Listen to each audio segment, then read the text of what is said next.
जय हिंद student. So now how are you all? बढ़िया सब, मजे में। Merry Christmas all of you. तो क्रिसमस सेलिब्रेट करो। देन आज स्टार्ट करते हैं लेक्चर अपना सेकंड वाला। कल हमने नेचुरल नंबर होल नंबर को कंप्लीट किया था, उसके बाद हम आगे बढ़े और उसके बाद इंटीजर को पढ़ा हमने। नाउ आज हम बात करेंगे बेटा कि रेशनल नंबर क्या होता है, इरेशनल नंबर क्या होता है। देन आपको बताएंगे real number, imaginary number. Perfect number को खत्म करते हुए आज का लेक्चर यहाँ तक रहेगा। बाकी अगली क्लास में क्या रहेगा, अगली क्लास में हम डिविजुअलिटी रूल पे बात करेंगे। मीन्स 2 और 3 लेक्चर लगेंगे ये पूरा नंबर सिस्टम में। फिर क्वेश्चन लेंगे जो प्रीवियस नवोदय में और सैनिक स्कूल में रहेंगे। अच्छा, थोड़ा सा बात कर लेते हैं सर सैनिक स्कूल का क्या रहेगा कि वैसे तो बेटा नवंबर में इसका डेट आ जाता है, लेकिन अभी दिसंबर हो गया, अभी कोई डेट नहीं आया। फर्दर कोई भी अपडेट होता है तो जैसे ही हम यहाँ से आपको इन्फॉर्म कर देंगे कब आपको फॉर्म फिल करना है एंड देन क्या क्राइटेरिया रहेगा। तो क्लास 6 के लिए आप लोग अपना पहले से ही डॉक्यूमेंट रेडी कर लेना, क्योंकि इसके लिए आपको जो एज लिमिट रहेगा वो 10 to 12 ईयर का रहेगा एंड 5th क्लास में आप होने चाहिए। सेकेंड थिंग, आपको मैं अपना नंबर शेयर कर रहा हूँ जहाँ से हम आगे जाके टेलीग्राम स्टार्ट करेंगे। टेलीग्राम ग्रुप पे आपको ऐड करेंगे, जिससे मैं क्या सोच रहा हूँ कि जो भी मैं पढ़ा रहा हूँ उसके क्वेश्चन आपको दूँ एंड देन उसके लिए एक डिस्कशन रखें और डिस्कशन में एक अच्छे से आपको जुड़कर एक एक चीज़ को मीन्स कि प्रॉपर पर्सनली मेंटरशिप करूँ कि आपको प्रॉपरली सारी नर्च करूँ, अच्छे से आपको बताएं कि ये कहाँ आपकी डाउट हो रहा है, कहाँ आपको समस्या आ रही है। क्योंकि मेरे को समझ लगता है कि आप अभी 5th क्लास में पढ़ रहे हो, चीज़ें नहीं आ रही है, कैसे करना है, कब करना है। तो वो सारी चीज़ों के लिए मैं आपको अपना व्हाट्सएप नंबर शेयर कर देता हूँ। आप मेरे को कॉल या व्हाट्सएप करके सारी चीज़ें क्लियर कर सकते हो, सर कैसे पढ़ना है, क्या करना है एंड देन आपको प्रॉपर PDF भी प्रोवाइड कराना स्टार्ट कर देंगे। चलिए तो लेक्चर को स्टार्ट करते हैं। लेक्चर में मैं बात करूँगा बेटा सबसे पहले रेशनल नंबर की। तो रेशनल नंबर क्या होता है बेटा? Rational number is a integer. Rational number is an integer where we written in a P(n) upon Q form, which is P(n) upon Q form। कि ऐसे नंबर जिन्हें हम P/Q की फॉर्म में रिप्रेजेंट कर सकते हैं, ठीक है। और P और Q क्या रहेंगे? इंटीजर्स होंगे। इंटीजर्स वैल्यू को P/Q की फॉर्म में अगर रिप्रेजेंट कर पा रहे हैं, इसका मतलब ये है कि वो हमारा रेशनल नंबर है। अच्छा, वहां पर कंडीशन क्या रहेगी? तो बात करते हैं बेटा कि those number they represent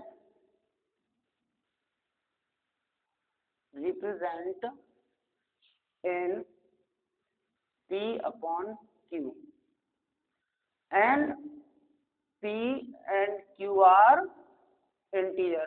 तो कल की क्लास अगर आपने देखी है तो इंटीजर आप समझ गए होंगे। इंटीजर क्या होते हैं कि ऑल काउंटिंग नंबर, अब वो नेगेटिव हो या पॉजिटिव हो, ठीक है, या जीरो हो, तो वो क्या होगा? आपका इंटीजर होगा। तो P/Q जो आपके इंटीजर्स होंगे उसमें हम रिप्रेजेंट कर सकते हैं। और क्या बाउंडेशन रहेगी कि जो हमारा Q रहेगा ना, मतलब जो डिनोमिनेटर रहेगा वो हमारा 0 के इक्वल नहीं होगा। ऐसा क्यों होता है? तो कभी भी कोई भी वैल्यू हम ले लेते हैं, जैसे अगर मैं एग्जांपल लूँ, मैंने लिखा 3/5, क्या ये P/Q फॉर्म में, ठीक है। हम लिख सकते हैं √4। √4 को सर बोलोगे सर ये तो 2 है, क्या 2 को मैं ऐसे नहीं लिख सकता? 2/1 लिख सकते हैं, क्योंकि 2/1 इसीलिए लिख सकते हैं क्योंकि अगर मैं किसी भी नंबर में 1 से डिवाइड देता हूँ, इट मीन्स ये होता है कि भाई वो 1 से अगर किसी नंबर में डिवाइड या मल्टीपल देते हैं तो वही नंबर सेम रहता है। अच्छा सर, ये क्यों हम 0 क्यों नहीं ले सकते? तो आप मेरे को बताइए बेटा, अगर मैं 4 को 0 से डिवाइड देता हूँ, इट मीन्स ये नंबर कैसा हो जाएगा? नॉट डिफाइन हो जाएगा। अब ये नॉट डिफाइन हो जाएगा, दैट्स वाई कभी भी किसी भी नंबर को हम उसके डिनोमिनेटर से मैं 0 रख के डिवाइड नहीं कर सकते, जिससे वह उसकी वैल्यू क्या हो जाएगी? Not define. और हमें किसी भी वैल्यू को अगर रिप्रेजेंट करना है P/Q की फॉर्म में, तो उसकी वैल्यू का जो डिनोमिनेटर होगा वो हमारा 0 नहीं होना चाहिए।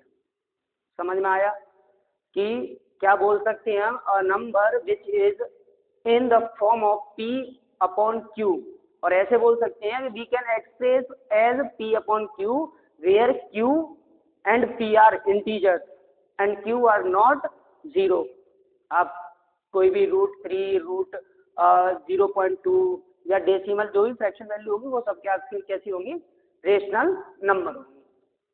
अच्छा, आप अगर प्रॉपर नोट्स बना पा रहे हो अच्छा है, अगर नहीं बना पा रहे हो तो मैंने आपको वर्ड शेयर किया हुआ है, लास्ट में एक बार लिख के छोड़ दूंगा, तो आप एक बार पॉज करके ले लेना, तो मेरे को व्हाट्सअप करके बता देना कि सर इसका PDF जो भी आपने पढ़ाया उसका। तो नेक्स्ट हम बात करते हैं इरेशनल नंबर की। इरेशनल नंबर की बात करेंगे तो सेम है कि ऐसे जो नंबर जिन्हें हम p अपॉन q की फॉर्म में रिप्रेजेंट नहीं कर सकते, क्या भाई, कि जो नंबर हम p अपॉन q की फॉर्म में रिप्रेजेंट नहीं कर सकते वो सारे नंबर कैसे होते हैं बेटा, वो सारे नंबर इरेशनल नंबर होते हैं।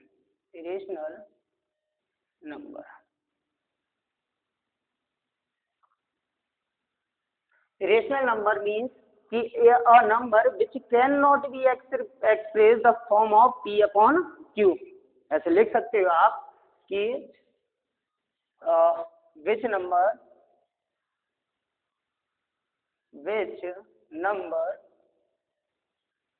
cannot be expressed या represent बोल सकते हो, expressed in the form of p upon q and same है, यहाँ पे हमारा जो q रहेगा वो कैसा रहेगा, 0 नहीं रहेगा, q नॉट इक्वल टू 0, और यहाँ पे जो हमारे p एंड q क्या है बेटा, where p and q are, क्या है p एंड q, इंटीजर्स। ये क्या है, ये इंटीजर्स है भाई, ये क्या है, इंटीजर है, मतलब यहाँ पे कोई ना कोई ये वैल्यू होगी। लेकिन कि सर इन्हें कैसे हम एक्सप्रेस नहीं कर सकते, जैसे अगर मैं बात करूं बेटा कि अगर मैं एग्जांपल ले लेता हूं, मैंने लिखा √5, मैंने ले लिया √5 ले लिया, √7 ले लिया, मैंने कोई नंबर ले लिया जस्ट लाइक आप ले सकते हो कि कोई पाई की वैल्यू ले ली, तो ये सारे नंबर कैसे हैं, इरेशनल नंबर, क्योंकि इनका जो वैल्यू होता है वो अप्रोक्स रहता है, हमेशा कैसा रहेगा, अप्रोक्स रहेगा, फिक्स नहीं रहेगा। यही अगर मैं कंपेयर करके लेता कि जैसे आपने सर √16 ले लिया, ये भी रूट में है, ये भी रूट में है, तो हियर इज √7 है, √7 का जो वैल्यू अप्रोक्स आता है वो आपका आता है 2.123 अप्रोक्स, मीन्स एक फिक्स नहीं होता है, नंबर लाइन पे भी लेंगे तो एक अप्रोक्स मान के लेती है, इसलिए rational number are not represented upon p and q form, और rational number are always represent upon p and q form. क्यों, कि जैसे हमारे पास √16 क्या है, रेशनल नंबर, इसे हम क्या लिख सकते हैं, 4 लिख सकते हैं, एंड देन अगर इसे हम 4 लिख सकते हैं तो 4 को मैं ये भी तो लिख सकता हूँ 4/1, क्या इसे हम बोल नहीं सकते p अपॉन q की फॉर्म में है। और ये याद रखेंगे कि q हमेशा 0 क्यों नहीं लेते हैं, ये q हमेशा अगर 0 ले लिया तो कोई भी हमारा नंबर है वो क्या हो जाएगा, नॉट डिफाइन हो जाएगा। ठीक है, दोनों चीज़ों में अंतर होता है, इनफाइनाइट एक वैल्यू होता है, बस ये है कि कहाँ तक हम बात कर रहे हैं, दैट इज कॉल्ड इनफाइनाइट, और नॉट डिफाइन का मतलब उसे डिफाइन ही नहीं कर सकते। याद रखेंगे कि किसी भी नंबर में 0 से डिवाइड देंगे नॉट डिफाइन होता है, अगर 0 में किसी नंबर से डिवाइड देंगे तो वो हमारे पास क्या आएगा, उसका एक वैल्यू आएगा, अप्रोक्स इनफाइनाइट जैसा जाएगा लेकिन वैल्यू आएगा 0 हो जाएगा। ठीक है, ओके, यहाँ तक सारी चीज़ें क्लियर हो गई, और ज़्यादा बड़ा लेक्चर नहीं करेंगे, धीरे धीरे सारी चीज़ें लाएंगे, बाकी जैसे जैसे आप मेरे से कनेक्ट होते जाएंगे उसके अकॉर्डिंग मैं पूरा ख़त्म कराऊंगा। आप लोगों को पता है सैनिक स्कूल में जो एंट्रेंस होगा उसमें आपके 150 मार्क्स का केवल क्या आएगा, मैथ आएगा, और 50 मार्क्स का रीजनिंग आएगा, और टोटल पता है पेपर कितने का होता है, टोटल होता है 300 का, जिसमें आपका 50 मार्क्स का इंग्लिश हो जाता है, मतलब जो भी लैंग्वेज रहेगा और 50 मार्क्स का आपका जीके रह जाएगा स्टैटिक वाला। अगर आपने मैथ और रीजनिंग स्ट्रॉन्ग कर लिया तो ये समझिए जो हर you are selected in probability, मतलब प्रोबेबिलिटी एक आधी की जंग आप जीत चुके होते हो, क्योंकि यहाँ से अब आपका ये तो है नहीं कि जस्ट लाइक कि एसएससी वगैरह बड़े जैसे कंपटीशन होते हैं उनमें होता है नेगेटिव मार्किंग, आप नहीं कोई नेगेटिव मार्किंग, जितने अटेम्प्ट करोगे वो नंबर में अगर सही गए तो ठीक है। लेकिन अगर यहाँ पे आपने मैथ को और रीजनिंग को स्ट्रॉन्ग कर लिया तो भाई साहब आप 200 नंबर यहाँ से गेन कर जाओगे, यहाँ से जो भी जाएगा 225 230 जहाँ पे भी जाके गिरोगे आप क्वालिफाइड ही हो जाओगे, ठीक है। और इसका मैं आप लोगों के साथ हूँ, जैसे जैसे आप मेरे से जुड़ते जाओगे, जैसे जैसे हम आपका एक एक चीज को मैं स्ट्रॉन्ग कराऊंगा, ठीक है। केवल वर्चुअली यूट्यूब से नहीं, वर्चुअली आपको प्रॉपर मेंटरशिप देके बस आप धीरे धीरे कनेक्ट होते जाएं, जिसको भी करना है कि हाँ भाई हमें करना है सर, तो देन कनेक्ट होते जाओ, ठीक है। चलिए, इसका पूरा गारंटी रहेगा कि आपका मैथ रीजनिंग, बाकी सब्जेक्ट भी कराएंगे लेकिन मैथ रीजनिंग को एकदम फुल टू एकदम बर्दाश्त करा देंगे। हमने रेशनल नंबर खत्म कर लिया, इरेशनल नंबर खत्म कर लिया। क्या सर ये परफेक्ट, इसके परफेक्ट नंबर क्या होता है इसे भी समझो। तो परफेक्ट नंबर बेटा क्या होता है, परफेक्ट नंबर की ऐसा कोई भी नंबर जिसका फैक्टर क्या, जिसके फैक्टर का सम उस नंबर का ट्वाइस हो जाए, कि उस परफेक्ट नंबर का अगर मैंने फैक्टर किया और फैक्टर करने का जो सम करूंगा उसका, तो मेरे नंबर का कितना होना चाहिए, डबल होना चाहिए, दोगुना होना चाहिए। आप ऐसे बोल सकते हो कि the sum of the number, the sum of the factor of the number is twice of the number. ऐसे समझो, the sum of the sum of factor of the number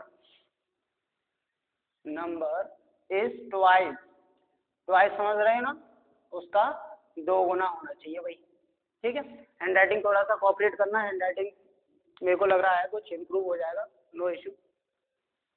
जैसे मैंने ले लिया 6 एग्जाम्पल ले लो, अगर 6 के फैक्टर करोगे तो 6 की बेटा डिवाइड किससे, 1 से हो जाएगा, देन 2 से, देन 3 से एंड 6 से। अगर मैंने इसका सम कर दिया कि सर 1 + 2 3, 3 + 3 6 और 6 + 6 कितना हो गया, 12 हो गया, क्या इसका डबल नहीं हो गया? तो इसी को क्या बोलेंगे, परफेक्ट नंबर हो गए। क्लियर हुआ कि नहीं हुआ, पहले तो ये बताओ कि 6 को मैंने फैक्टर किया, फैक्टर करने के बाद जो उसका सम आया फैक्टर का, वो कितना होना चाहिए, नंबर का डबल दिए रहा हमारे पास नंबर, कि नंबर कितना है हमारे पास 6, एंड देन उसका फैक्टर का सम कितना होगा, सम ऑफ फैक्टर कितना 12, जो कितना है ट्वाइस है, ओके, उसका डबल होना चाहिए। और एग्जांपल लेने हैं तो आप 28 का करके देख लेना, आप करके देखना किसका 496 812, तो ऐसे करके आप चेक कर सकते हो 496।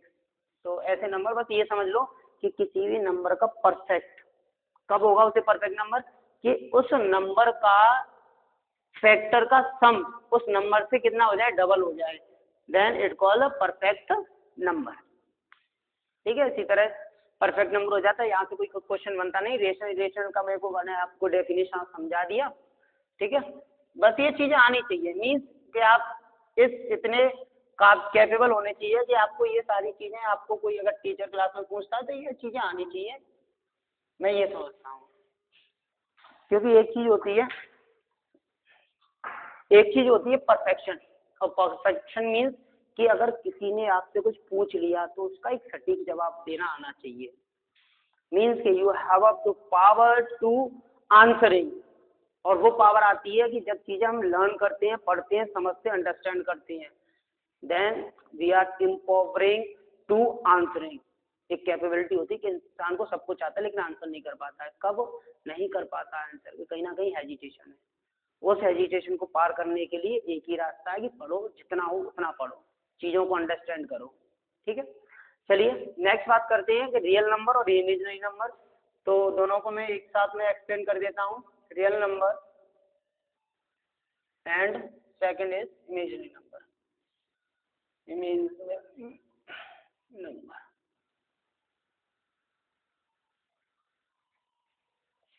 बेटा real number and imaginary number में सिंपल इतना डिफरेंस होता है, पहले ये समझो एग्जैक्टली कि रियल नंबर का जो वैल्यू होता है वो हमेशा कितना आता है, एग्जैक्ट आता है, एक वैल्यू निकल के आपको मिलेगा, इसका एक वैल्यू होगा रियल में, वर्चुअल में, रियल में।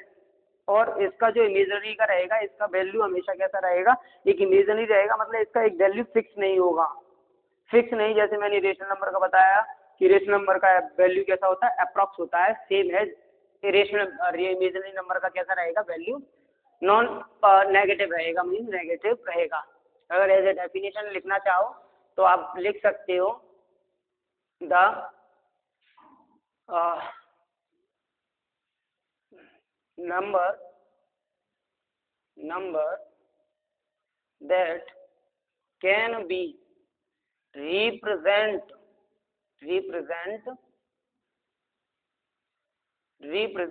on number line के वो सारे नंबर जिन्हें हम नंबर लाइन पे एक्सप्रेस कर सकते हैं वो क्या कहलाएंगे, वो रियल नंबर कहलाएंगे। या फिर हम ऐसे भी बोल सकते हैं कि a number whose square is non negative. कैसा, नॉन नेगेटिव। स्क्वायर कैसा होना चाहिए, नॉन नेगेटिव, मतलब नॉन नेगेटिव मतलब पॉजिटिव होना चाहिए। या फिर आप इसे ऐसे लिख सकते हो कि the number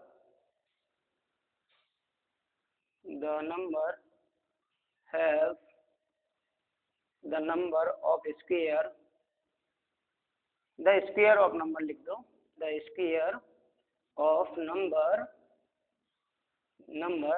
is non negative means, जैसे एग्जांपल आप ले सकते हो √16, √5, ऐसे क्या है, ये सारे क्या हैं भाई, नॉन नेगेटिव, और इन्हें हम रिप्रेजेंट कर सकते हैं, अप्रोक्सली क्या कर सकते हैं ना, रिप्रेजेंट कर सकते हैं। क्योंकि √16 की वैल्यू कितनी होगी, 4 को हम नंबर लाइन पर रिप्रेजेंट कर सकते हैं भाई, √5 की, √3 की। और अगर मैं बात करूं किसका, कोई भी ऐसा वैल्यू जिसका एक डिफाइन होगा वो अप्रोक्स किसके बीच में आ जाएगा भाई, 1 2 और उसके बीच में एक नंबर लाइन में एक सीक्वेंस पे आ जाएगा। जैसे ये मेरे पास नंबर लाइन है, ये मेरे पास 0 लिया, जो √3 का वैल्यू होता है 1.73 अप्रोक्स होता है, तो ये कहाँ जाएगा भाई कि 0 और 1 के बीच में कहीं ना कहीं लाई करेगा, 0 और 1 के बीच में। √16 है, √16 का वैल्यू कितना होगा 4, तो ये कहाँ पर लाई करेगा 2 3 4, तो ये 4 कितना हो जाएगा, ये √16 का वैल्यू हो जाएगा। लेकिन अगर मैं बात करता हूँ किसका, इमेजिनरी नंबर का, तो सेम इसका क्या हो जाएगा, the number can not B represent on number line, या फिर आप ऐसे लिख सकते हो कि द नंबर, क्या बात कर लेंगे, का number whose square is negative, और number whose square is negative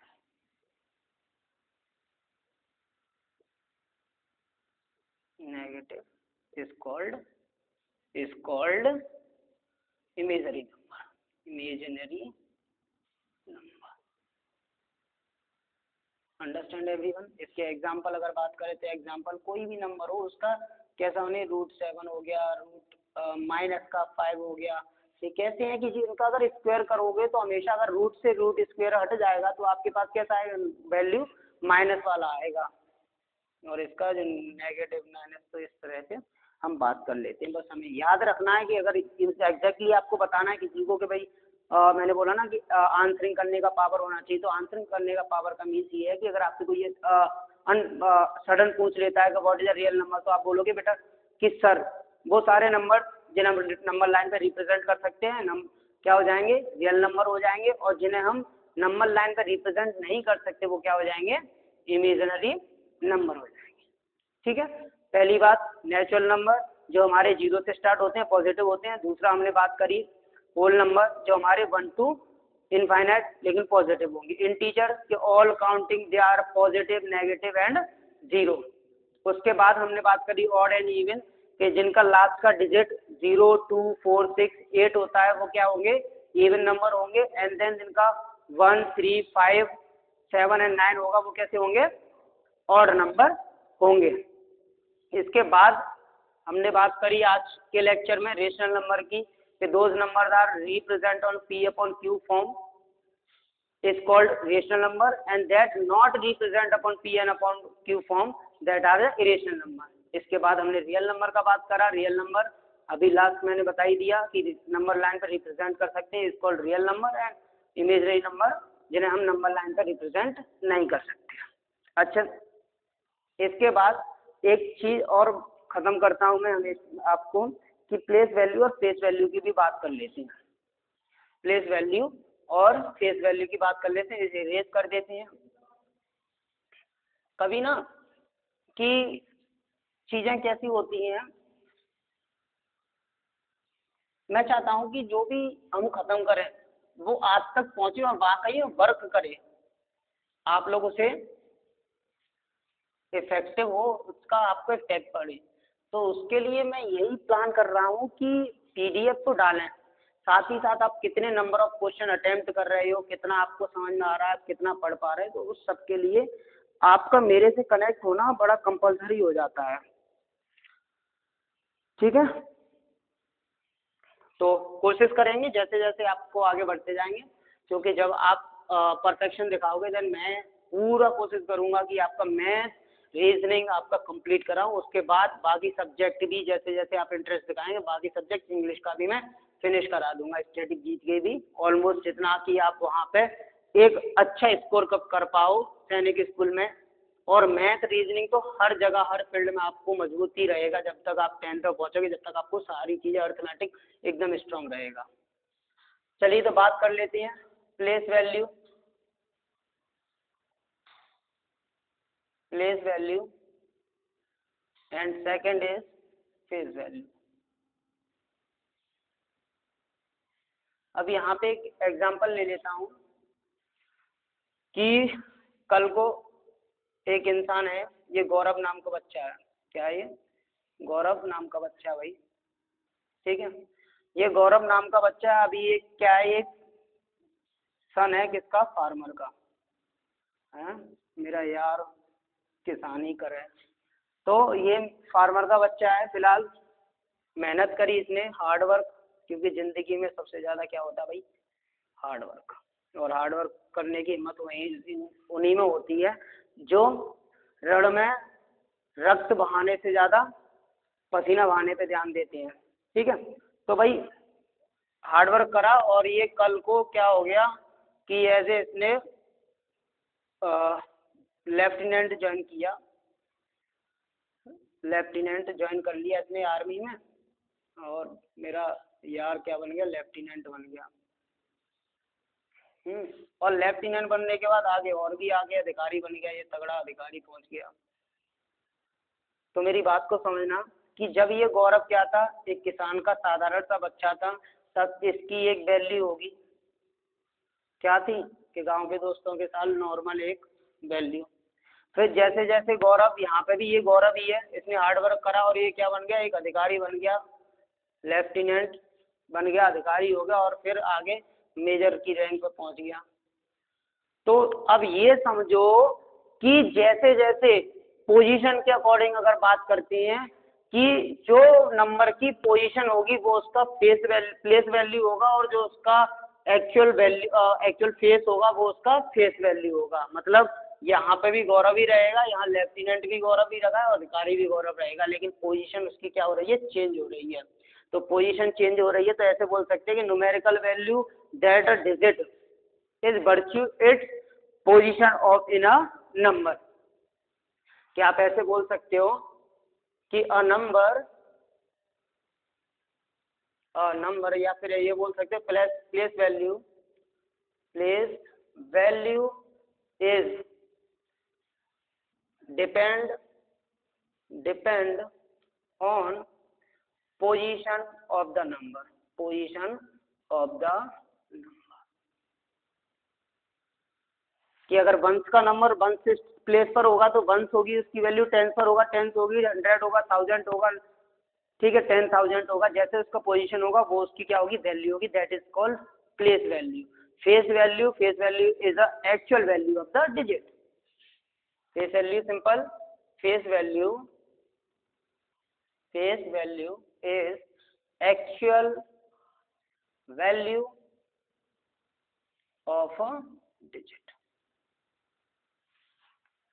यहाँ से एक सिंपल सा एक एग्जांपल ले लेता हूँ, क्योंकि यहाँ से क्वेश्चन आ जाता है, क्वेश्चन क्या आ जाता है, एक सिंपल से क्वेश्चन के साथ लेक्चर को ज़्यादा लंबा नहीं कर रहे भाई, ठीक है।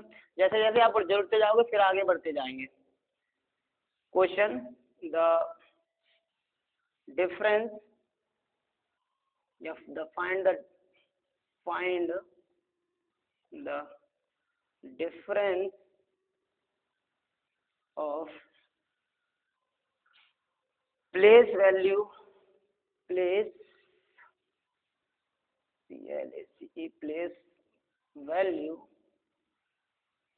and face value of 8 in following number,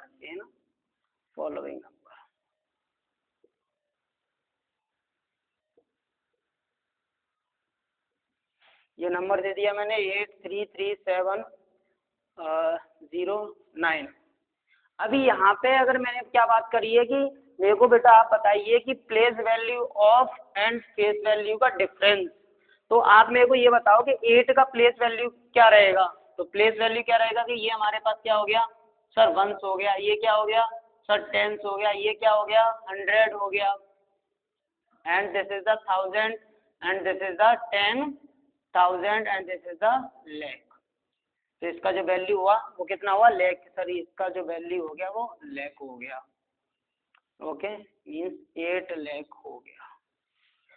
अच्छा, इसकी फेस वैल्यू क्या बेटा, जो एक्चुअल वैल्यू, उसकी एक्चुअल वैल्यू कितनी है 8, तो बस this is the difference, this is the place value of the number and this is the face value of the number. अगर इसे डिफरेंस करोगे तो 10 कैरी ले लोगे, 10 से 8 में सब्सट्रैक्ट कर दीजिए भाई, 2, यहाँ पर कितना रह गया 9, यहाँ पर भी कितना रह गया 9, यहाँ पे भी हमारे पास 9 रह गया, यहाँ पे भी 9 रह गया, यहाँ 7 रह गया, this is the difference of the number.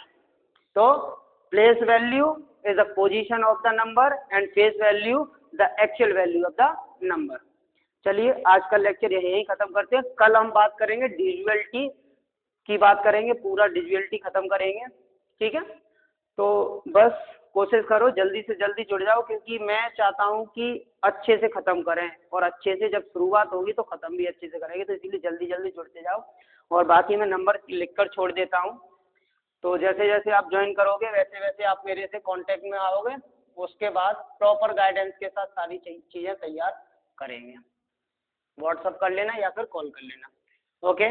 जय हिंद स्टूडेंट, ख्याल रखो, मजे में रहो।